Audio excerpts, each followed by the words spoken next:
ওযুর পরের দুয়ার এত ফজিলত কেন? কেন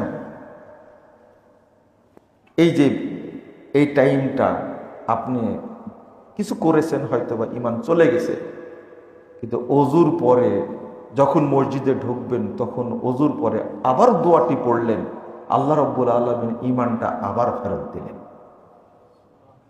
এইটাই আল্লাহর রহমত। বান্দাকে আল্লাহ কখনো ইমানহীন রাখতে চান না। অনেকে হয়তো ওযুর পরে দোয়াটা পড়েনি।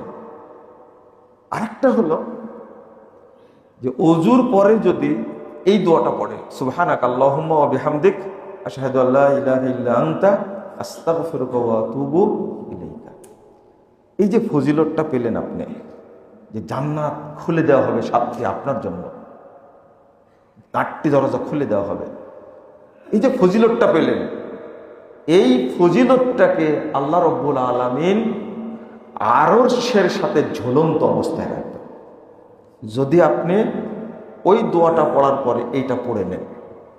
তাহলে একটু বুঝার চেষ্টা করেন।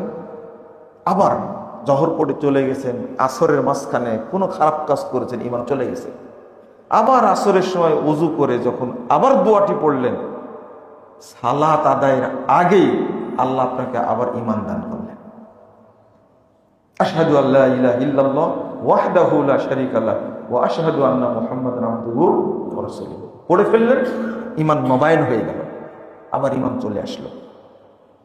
আবার আপনি আসর থেকে মাগরিবের আগে কোনো খারাপ কাজ করেছেন, খারাপ কথা বলেছেন, ইমান চলে গেছে, মাগরিবের সময় ওযু করে আবার পড়লেন, আল্লাহ আবার আপনার মধ্যে ইমান ফিরিয়ে দিলেন। বান্দার ইমানকে আল্লাহ কিভাবে হেফাজত করছেন বান্দা খবরই রাখে না, খেয়ালই করে না।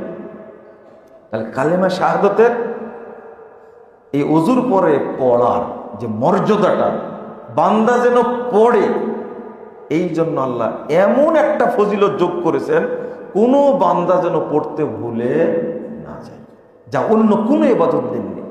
কোনো ইবাদতে নাই যে জান্নাতের 8টি দরজা তার জন্য খুলে দেওয়া হবে, কোনো ইবাদতে নাই, শুধু ওযুর পরের দোয়াতে আছে। এটাই হলো বান্দার ইমান নবায়নের 1 নম্বর হাতিয়ার, যেটা আল্লাহ দান করেছেন, বান্দা বুঝে না। বলেন আলহামদুলিল্লাহ। এইভাবে চলতে থাকলে কোনো বান্দা ইমানহীন মারা যাবে না, ইমান নিয়েই মারা যাবে ইনশাআল্লাহ।